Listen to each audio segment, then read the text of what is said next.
Mais de um terço dos cidadãos europeus não poupa para a reforma. É o destaque desta edição do Pulsar Económico.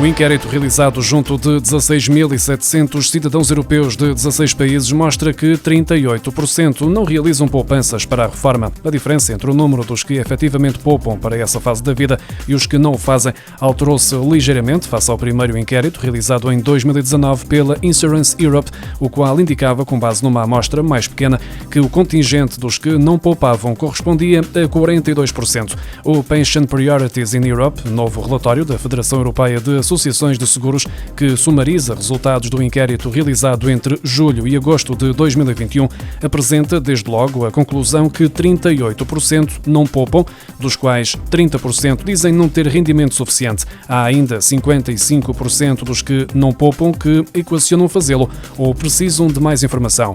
Os cidadãos com idades entre os 18 e os 35 anos e as mulheres estão entre a maioria dos que não poupam para a reforma. Já entre os que colocam dinheiro de lado a pensar na idade da reforma, a principal prioridade para 49% dos inquiridos é a segurança das poupanças, 32% dos quais dão total atenção à robustez da instituição fornecedora do plano de poupança. A dívida às empresas portuguesas em Angola ultrapassa os 500 milhões de euros, dos quais cerca de 25% estão ainda por pagar, de acordo com o delegado da Agência para o Investimento e Comércio Externo de Portugal. Numa entrevista à agência lusa, o representante da AICEP em Luanda, Miguel Fontoura, explica que não é possível determinar um montante exato para a dívida certificada, ou seja, a que é reconhecida pelo Estado angolano, devido aos efeitos cambiais, tendo em conta que uns contratos foram celebrados em dólares, outros em kwanzas e outros em euros, mas é certamente superior a 500 milhões de euros. O representante da AICEP admite que houve um risco por parte das empresas e considera que deve ser visto à luz do contexto e da altura em que foram assumidos esses riscos. Era um período de crescimento económico de 15% e 20%. O Estado angolano tinha uma solidez financeira muito elevada e havia uma grande necessidade de recuperar infraestruturas. O Estado angolano tinha pressa e as empresas portuguesas foram nesse caminho de confiança que dificilmente voltarão a percorrer. O Banco de Portugal aplicou 52 milhões de euros em coimas desde 2017, num total de mais de 900 processos. Contudo, de acordo com o Expresso, há 27 milhões de euros por saldar.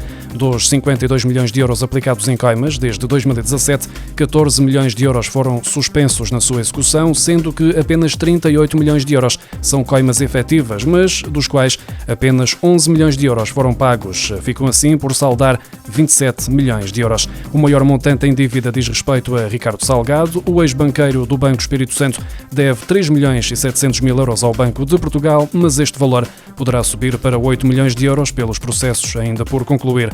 Outro devedor é João Rendeiro, do Banco Privado Português, que tem uma dívida de 1,5 milhão de euros ao supervisor. No ano passado, a carga fiscal em Portugal situou-se 1,3% acima da média do conjunto dos países da Organização para a Cooperação e Desenvolvimento Económico, de acordo com um relatório divulgado esta segunda-feira. Segundo o documento estatístico sobre receitas fiscais da OCDE, a carga fiscal em Portugal chegou aos 34,8% em 2020, tendo ficado acima da média de 33,5% do conjunto dos países da organização. De acordo com a OCDE, a média de 33,5% do peso das receitas fiscais sobre o Produto Interno Bruto representou uma subida de 0,1 pontos percentuais face a 2019, sendo que em Portugal subiu 0,3 pontos percentuais. Os fabricantes europeus de automóveis alertam que, se a venda de carros com motores a combustão for mesmo proibida a partir de 2035, como está a ser equacionado pela Comissão Europeia, pode colocar em risco cerca de 500 mil postos de trabalho no setor. A Comissão Europeia tem vindo este ano a apontar que pretende proibir a venda de automóveis com motores a gasolina e a gasóleo a partir de 2035, com o objetivo de eliminar a totalidade das emissões de CO2 dos automóveis novos até essa data. As empresas do setor estão preocupadas com este objetivo do Executivo Comunitário, uma vez que existem empresas e profissionais especializados no fabrico de componentes para automóveis com motores a combustão e que vão ficar sem trabalho com a extinção deste segmento.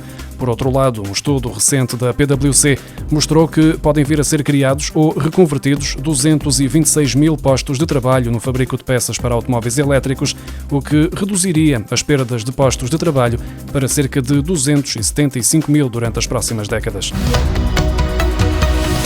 As novas regras do teletrabalho, aprovadas a 5 de novembro no Parlamento, foram publicadas esta segunda-feira em Diário da República e entram em vigor a 1 de janeiro. Entre as alterações está o alargamento do teletrabalho aos pais com filhos até aos 8 anos de idade, quando atualmente o limite é de 3 anos. Assim, os pais com filhos até aos 8 anos de idade passam a não ter necessidade de acordar com o empregador a passagem ao trabalho remoto, desde que seja exercido por ambos os progenitores em períodos sucessivos de igual duração, num prazo máximo de 12 meses. A medida abrange também as famílias monoparentais ou situações em que apenas um dos progenitores reúne condições para o exercício da atividade em regime de teletrabalho. Contudo, esta medida exclui os trabalhadores de empresas com menos de 10 funcionários. O Código do Trabalho passa ainda a prever que o empregador tem o dever de se abster de contactar o trabalhador no período de descanso, salvo em situações de força maior, constituindo contraordenação grave a violação desta norma. No sentido da redução do isolamento do trabalhador, os empregadores vão também passar a ter de promover contactos presenciais entre os funcionários em regime de teletrabalho e as chefias com intervalos não superiores a 2 meses.